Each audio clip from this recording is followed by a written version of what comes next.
Hello, my ladies. Life coach Evelina here. We're gonna talk today about something super important. Let me tell you how to get your self confidence back after the divorce.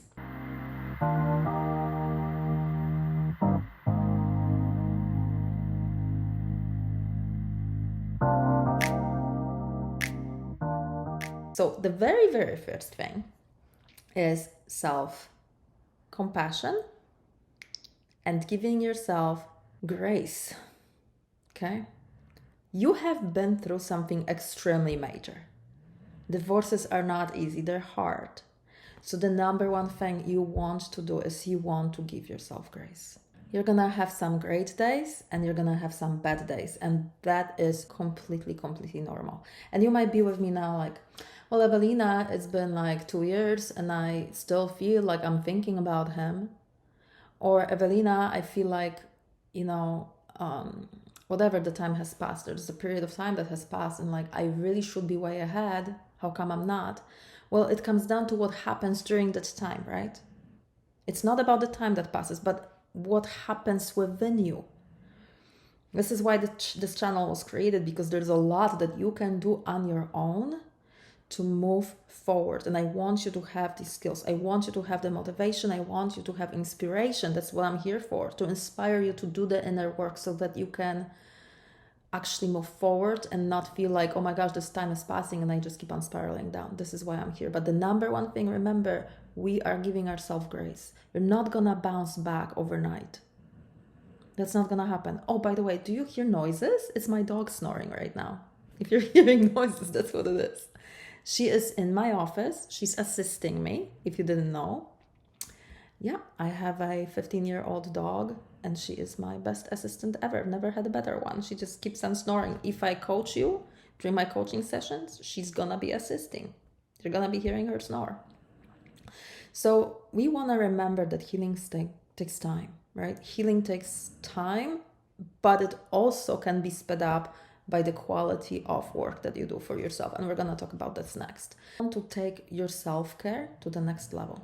This means that you might have to learn skills you've never had before. As a result of this ending of the relationship, there was death and then there's grieving. When we grieve, our heart breaks. Our heart is full of love that's nowhere to go. It's hard. So what do? We need to take care of our hearts. We need to not pretend that the feelings are not there.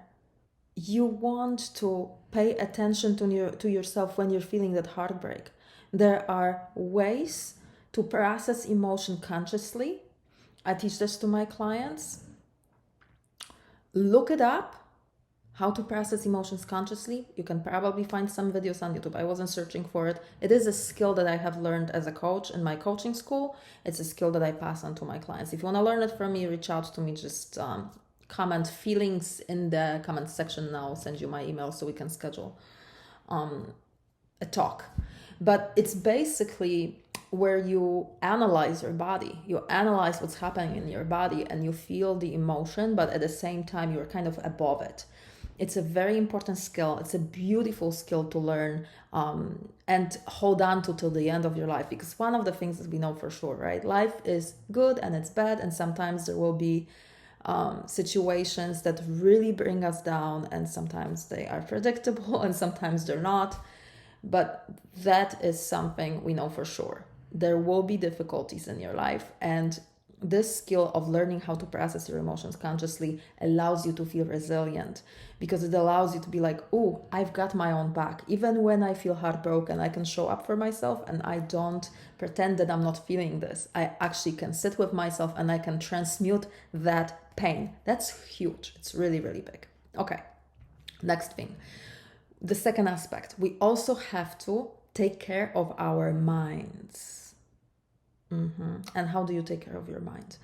You do not allow for your mind to just be doing its own thing, because it's most likely gonna push you into overwhelm, into the fear of the future, into deep focus on uncertainty, right? Because we don't know what tomorrow is gonna look like. We don't know what 5 years is gonna look like. Are you gonna find somebody? Are you not gonna find somebody? I remember when I was getting divorced and facing like, where am I gonna live? My whole family is in Poland. Where am I gonna live? What is my life gonna be like from that point? Like huge stress. It was so stressful. So this is another skill that it's so important to learn, because it gives us an opportunity to start to reframe our situation. And we'll be talking about this in a moment, about like how you interpret your situation. That's another point here. But really remember, this is the most important piece here. Your thoughts create your feelings. So if you let your mind just do its own thing, you're most likely gonna feel stressed and overwhelmed a lot, right? But you have everything that you need where it comes to mind management. Everything you need. There are certain skills that you can develop. And one of the most important ways of mind management is journaling. Looking at what are the thoughts in your head. What is your brain literally telling you about your life situation? Like, what is my mind thinking about where I am at in life? What does it think about me being a divorced woman? What does it think about me having the job I have, the money I have, the friends I have, the fact that I don't have a husband anymore? All of that is gonna influence how you feel about yourself today, and all of that can be examined by taking a piece of paper and answering these questions. Whatever comes out on a piece of paper are your thoughts, is your truth, it's your personal truth about it, yeah? And that personal truth makes you feel a certain way, right? If you say to yourself, oh my gosh, I'm 33 years old and I thought I will have children and I will have a house and a husband, and now here I am, I'm so uncertain of everything, and I've had it and now I lost it, and when I compare myself to other women, like my girlfriends, I feel like such a failure, right? Like if your mind is telling you this, you're gonna feel low, aren't you? You're not gonna feel confident, you see? So those kind of thoughts stand in the way of you feeling strong. That's why mind management is so important. Journaling, writing things down, and seeing what's actually really in your head, really, really big. So that's how you gain your confidence back too, is by managing your mind, being the boss of yourself that way. And it's a skill that can be developed. It takes time, it's not quick, but you can learn and you can develop it. So this was one of the big things that I had being a coach when I was going through my divorce. This understanding. I kid you not, the moment my ex-husband and I made the decision that we're getting divorced, you know what I did? We were at the beach when we made the decision, then we came back home. And I walked straight into my office, I grabbed my journal and I started writing down. Because I knew that the pain and the heartbreak I'm feeling is so deep. The most important thing in it, I'm not gonna abandon myself and I'm not gonna pretend like it's not happening. I actually wanna meet myself with that pain. And so, yeah, I had to look at it like, okay, what is my mind telling me about this? That was really, really big. And that started the whole process of going through it consciously, and it made a big difference. Okay, but here's the next thing. Really, really important. No comparing.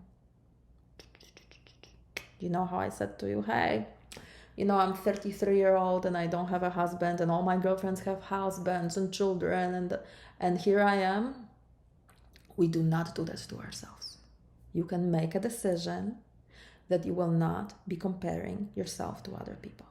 Your life has its own individual pathway, right? You're on your own path.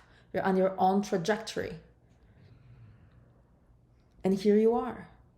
No matter what society tells you, your story is unique to you.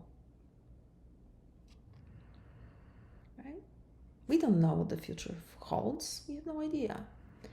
But we know what was in the past and that we can think whatever we want about what has happened. And we can also think whatever it is that we want, that's our free will. We can think whatever we want about the situation that you are in. You can also make a decision that since it is your individual life, your own individual path, you are exactly where you were supposed to be. How do I know this? It's because it's your reality, right? It doesn't make any sense to fight with reality. It doesn't make any sense to fight with the past.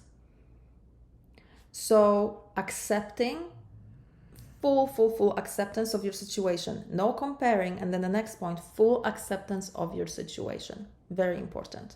Remember that divorce does not define you. This is just a chapter. It's not a whole book. But you can also decide what you want to be thinking about the divorce itself. What you want to be thinking about yourself as this woman here in this spot where you are at. You can say to yourself, hey, I am exactly where I was supposed to be. I was always supposed to be here. On this day, we have May 13th today, 2025. I was always supposed to be here, sitting in this office at front of my desk recording this to you, right? I could say that to myself. How does that make me feel? Good. I'm accepting my situation, right? I was always supposed to be divorced. I didn't know that when I was getting married. I didn't know it for majority, like for my marriage, throughout my marriage. I had no idea. I got married for life. That's the way I approached it. No matter what was going on, I was determined, loyal to a fault. I was loyal to a fault. And we'll be talking about loyalty later. That's going to be another thing that we talk about. But, you know, I am here today. And that's where I was supposed to be, right? When I think about it, it makes me feel like calm and grounded. And you can say that to yourself too. Like, I'm in this life situation. I was always supposed to be right here in this spot on whatever day you're looking at this video. You could think that my marriage was supposed to be exactly what it was. You know, when you were saying the vows, you thought it's gonna be for 50 years, 60, whatever, right? But maybe it was written that it was always meant to be 18 years, like in my case, or maybe 10 years in your case. You know?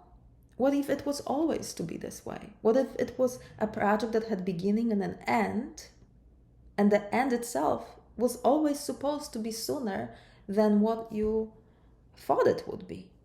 And that's okay. That's perfectly okay. You know? You could say to yourself, I am here now in this different reality, and I have a chance to really get to know myself and to create a life experience that I actually really enjoy.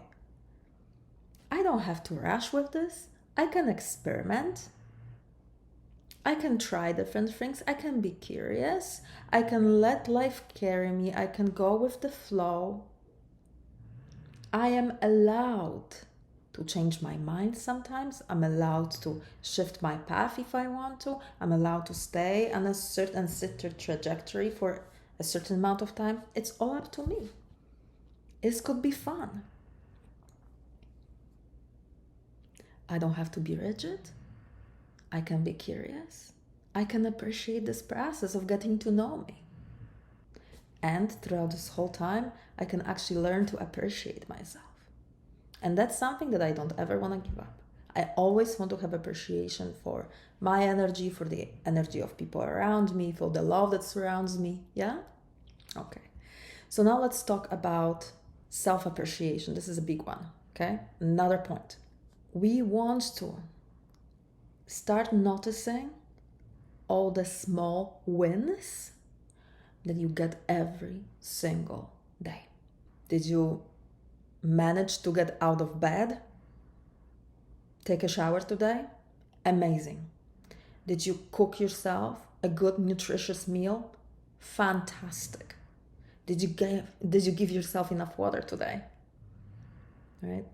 There's this thing going on around the internet, like treat yourself like a plant, give yourself plenty of sunlight and water. It's true. We are sophisticated plants. So let's make sure that you get enough water, that you get enough vitamin D. But then acknowledge yourself for those little victories. Make sure that every day, that's part of journaling too, every day you write down all the good things that you did for yourself. Prove to yourself that you're doing it, because your mind by default will not be paying attention to that. Our mind is designed not to look at the positive, okay? So we have to show the positive to it, and especially if this is a new skill that you are learning, You want to make sure to show yourself, hey, I actually love me. I actually matter to myself. I matter in this world. I matter in this reality. Yes, I don't have a husband, but here I am and I'm gonna love me, and this is how I do it. This is how I develop that skill. Remember that that's a skill that builds up over time, right? So you can, again, also be patient with yourself, but you can make a decision. Not only am I not going to stop doing really good things for myself, but I will also make sure to notice it every single day. Maybe you decide to create a little ritual for yourself in the evening that every night you sit down on your bed with your journal and you write down for 5 minutes all the good things that you did for yourself that day, right? And you say thank you to yourself. You know how good it's gonna feel to acknowledge yourself? If you have not done that ever, it's gonna feel odd at first and very unfamiliar. But with time, as you start settling into that action, into that ritual, you will start feeling appreciation and love for yourself. It's not gonna be super easy at first. It's gonna be weird. And that's okay. Just giving you heads ups. Okay, the next aspect, really important too, making sure that you physically are okay, that your physical body is taken care of, right? So we're talking about, again, making sure you get enough water, making sure that you feed yourself healthy meals, making sure that you stretch or exercise, take yourself for walks, whatever it is. Pay attention to your physical body because it does influence how you feel overall. And ask yourself, did I get enough sleep? Monitor your sleep. Write down what time did I go to sleep? What time did I wake up? Yeah. Make sure to notice that because it is going to influence how you feel overall. And then another thing, this is really important. How often do you get grounded in your body? Do you have moments when you just close your eyes and you just breathe? Even if it's just like 5 deep breaths. Put your hand on your heart and just take 5 deep breaths. What would happen to you if you were to do that every day? Let's say 5 times a day. Your life would change because you would start connecting with yourself and getting grounded and like, right? Feeling a relief in the midst of stress, because that's extremely helpful. It helps you connect your mind to your body and helps you ground your mental energy in a moment. That is a skill worth of developing. But again, why not do that, right? Simple, very, very simple. Okay, the next thing, you see, when you take care of yourself, you become more confident. Naturally, you become more confident because you show yourself that you matter. And these are little things, but they're big, actually. Another thing, cell phone, right? Or electronics, TV. Set some boundaries for yourself. Remember, boundaries are always set for us. We don't ever set boundaries for other people. We just don't. They have their free will. They will do whatever they want. We set boundaries for us. And the boundaries can be also set with things like your cell phone, right? What time do you put that cell phone down in the evening? What time do you pick it up in the morning? Is it immediately when you open your eyes or not? What time are you allowed to get that cell phone? What is the quality of your morning if the first thing that you do is you take that cell phone and you start scrolling, right? When that type of information, garbage information often comes into your brain first thing in the morning. Not very good, is it? Okay, talking about boundaries, let's talk about people around us, yeah? I hope you have support circle around you. When you were going through your divorce, I hope you had people that really mattered to you. One of the things that happens during the divorce is that, like, it's a cleansing, right? It's a cleansing of friendships. It's a cleansing of relationships, your old, like, relationships related to the ex-husband. Most likely you're gonna shift a lot. The people around you, you're gonna really see who are your real friends and who are not. Although, be aware that there are some people that will just remain in your life pretending to be friends, but they're just curious. They just want free entertainment, and you can feel it. When people are just curious versus when they really care, there's a difference in how they approach you and how they talk to you. There is depth in the heart when they actually love you and care about you, and their reactions are genuine and real when you tell them something. And there's also this like very mind driven, curious, fun, almost like light energy when it's just coming from curiosity. It's up to you if you want to keep the curious people in your life. I didn't. It was really obvious to me who was just curious and who chose not to support me on a level that I wanted to be supported on.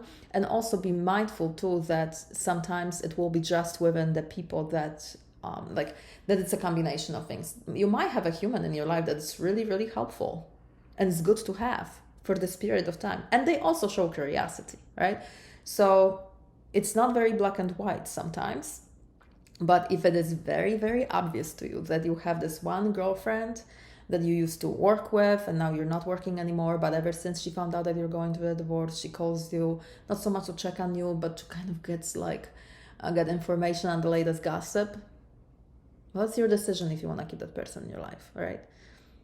So how would you set up boundaries with someone like that? You decide for yourself, well, she calls me.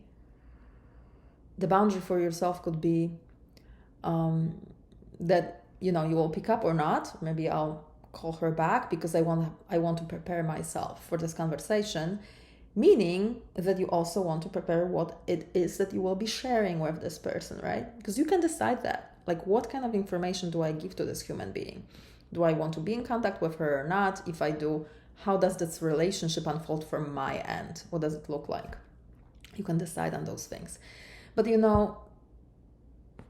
there's a really big need when we go through something difficult for a support system, right?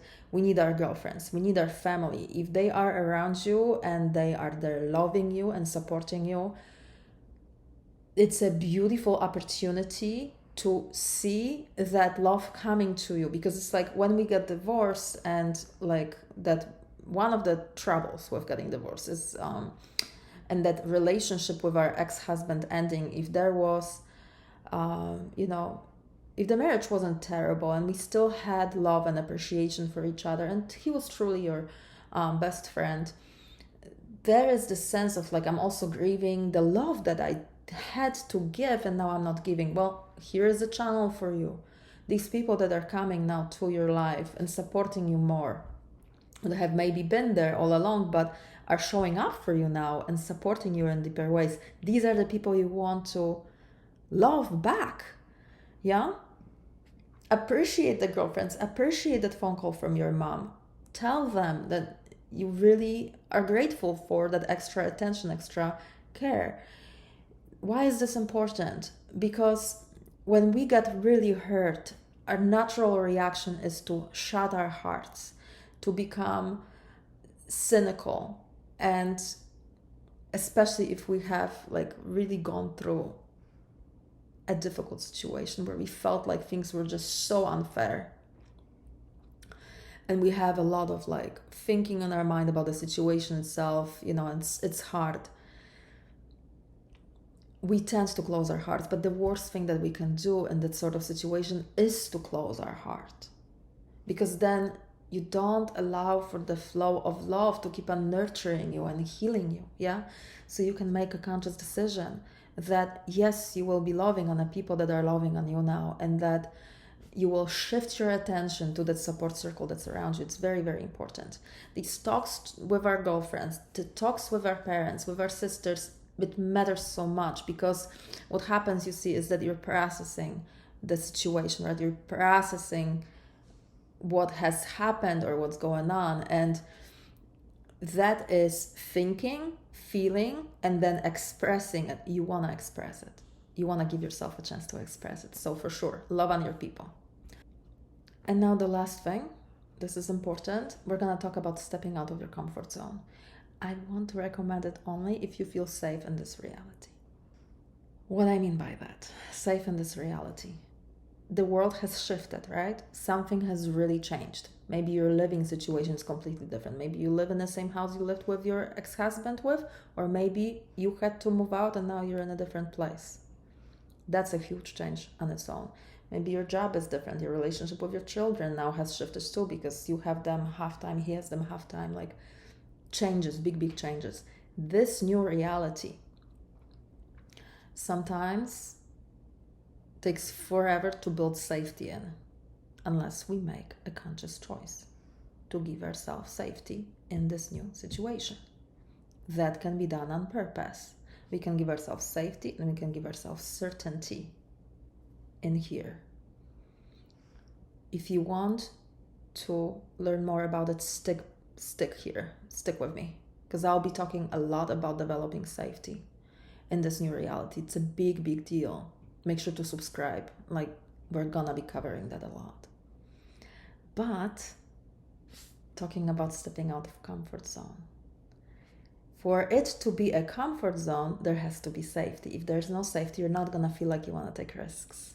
But every time, like if you feel safe in this reality, if you're like, yeah, I'm established here, I'm good, I feel safe in this new world, I feel safe overall with these new people around me and this like new ways of being, I'm good, that's when it's time to start taking risks and stepping out of your comfort zone. Start doing things for yourself that you haven't done in a long time.